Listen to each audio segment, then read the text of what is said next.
continue in a long time.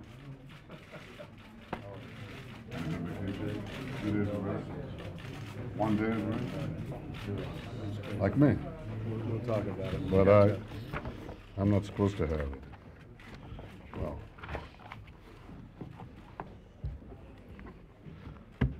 Welcome back to Jerusalem, John. I want to use this opportunity to express once again my personal appreciation and the appreciation of the people of Israel for your unremitting personal efforts to advance peace between us and the Palestinians. I know that you're committed to peace. I know that I'm committed to peace. But unfortunately, given the actions and words of Palestinian leaders, there's growing doubt in Israel that the Palestinians are committed to peace.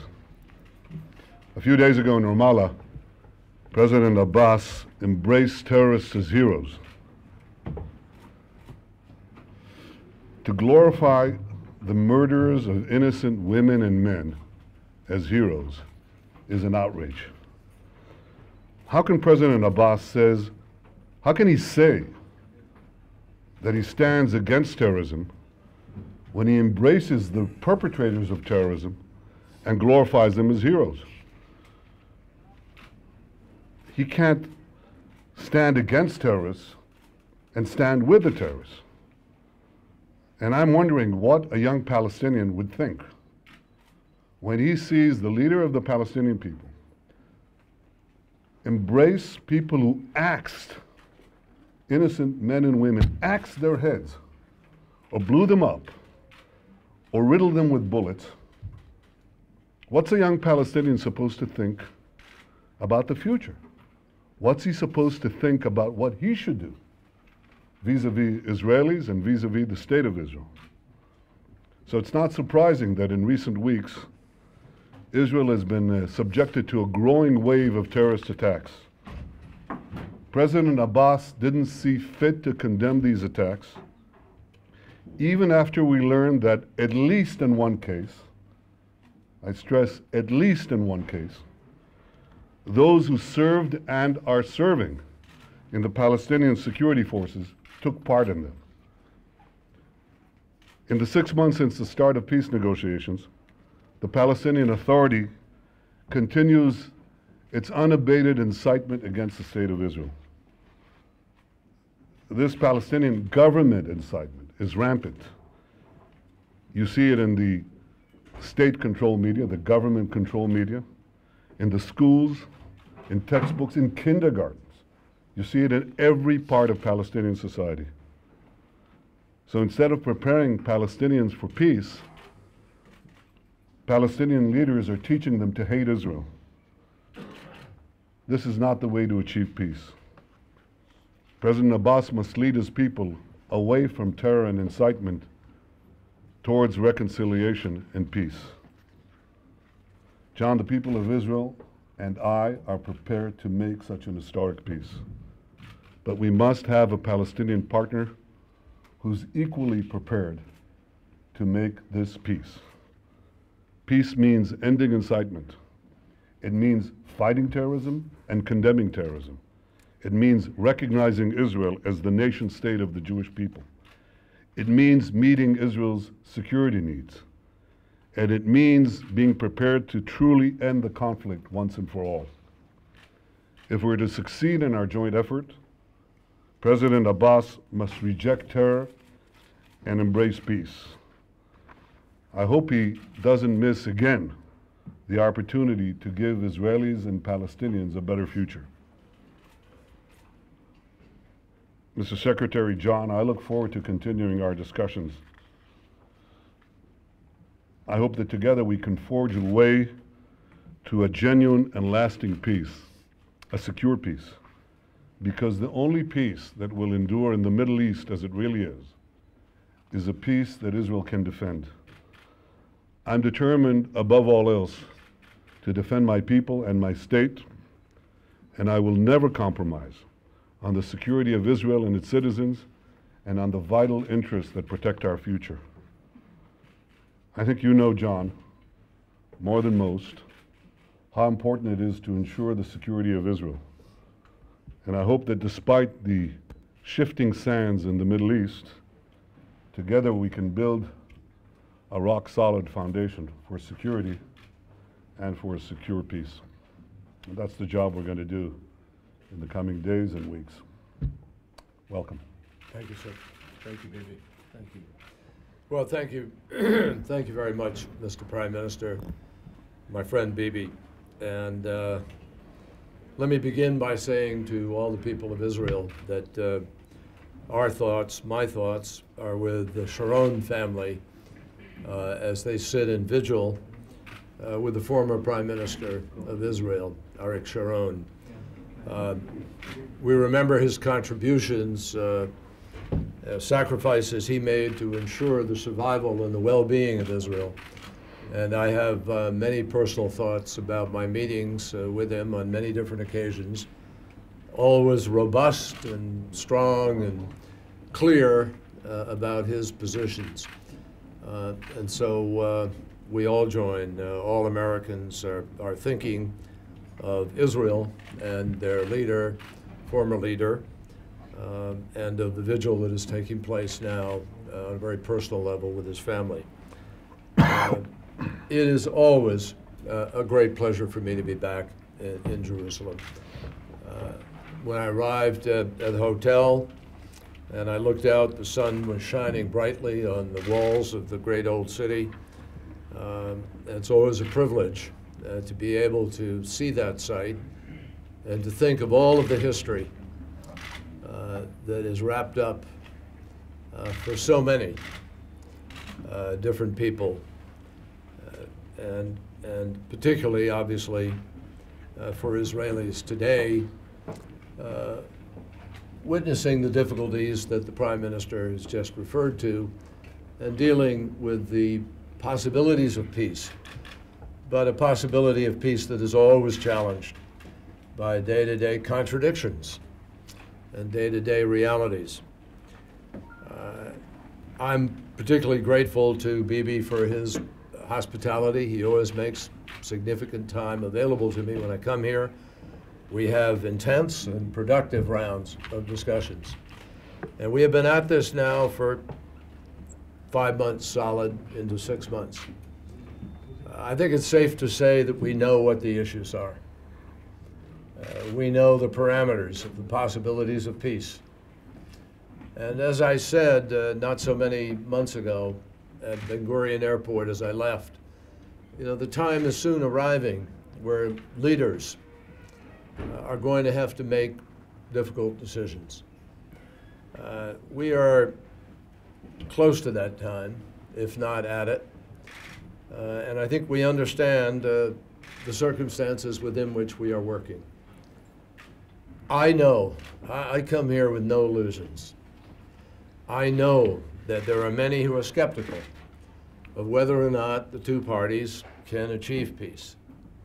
But I will tell you that I have personally learned something about the power of reconciliation. And whether or not Israelis think about it every day, so have you. In 1967, there was a war, and Jordan was on the other side of that war. And land very close to the hotel I stay in was the dividing line, and Jordan was on the other side of that line. Today, Jordan has made peace and is a partner in an effort to try to change things and move forward and be constructive. On a personal level, last month I traveled to Vietnam on my first visit there as Secretary of State. And the transformation in our relationship, I was a young soldier who fought there. The transformation in our relationship is proof that as painful as the past can be, through hard work of diplomacy, history's adversaries can actually become partners for a new day, and history's challenges can become opportunities for a new age. Those of us who were lucky enough to come back from the war in Vietnam had a simple saying: every day is extra. And I have always thought that's a beautiful expression. It's a way of saying that we honor those who we lost by continuing their work and helping others and trying to achieve what they fought for. And so it is true here and can be true here. My many visits to Israel have shown me how this same sense prevails among some of the world's, if not the world's, strongest survivors, the Jewish people. This is my 10th trip to Israel as Secretary of State. And every time I visit, Israel's security concerns are uppermost in my mind. I understand the nature of the security threat here. I know what it's like to live in Israel with once upon a time Katyusha rockets coming to Kiryat Shimon or rockets from Gaza coming in Sderot. I understand it. Every time I visit, those concerns are part of my consideration, and that is why President Obama and I remain deeply committed to ensuring that as a result of peace, Israel and Israelis feel more secure, not less. That's our objective. And that's why the United States will continue to play a leading role in building both Israeli capacity for Israel to defend itself by itself, but also Palestinian capabilities to address their security needs in the context of statehood. The commitment of the United States to Israel is ironclad. We know that Israel has to be strong to make peace, and we also know that peace will make Israel stronger, not just with its near neighbors, but throughout the world. So I come here today to continue this ongoing conversation about how to end the Israeli-Palestinian conflict. We are now 5 full months into this negotiation. We have always known that achieving peace is a long and complicated process. It's a tough road, but this is not mission impossible. I would note the recent poll by Hebrew University and the Palestinian Center for Policy and Survey Research, which shows the majorities of Israelis and Palestinians back two-state solution, though both remain suspicious of the other side. Despite the fact that we are discussing really difficult, complicated issues, I am encouraged that the parties remain engaged and substantive discussions are taking place on the core issues. The United States has remained in close contact with both sides, and we are committed to working with both parties to reach a permanent status agreement that will end conflict and all claims. I particularly want to thank Prime Minister Netanyahu's very difficult decision. Believe me, I know how difficult the decision was, and I know that in some quarters here, that decision is not accepted. Not only not easily, but not at all. Nevertheless, the Prime Minister stuck by his guns, and I commend him for his courage and his willingness to follow through with something that we believe can keep us on track and help us bring a peace to Israel and to the Palestinians. I commend him, and I commend President Abbas, who also has been under pressure from many on his side who say, break away, don't bother, this isn't going to go anywhere, and who argue with him that he is on a illusory path. So I plan to work with both sides more intensely in these next days to narrow the differences on a framework that will provide the agreed guidelines for permanent status negotiations.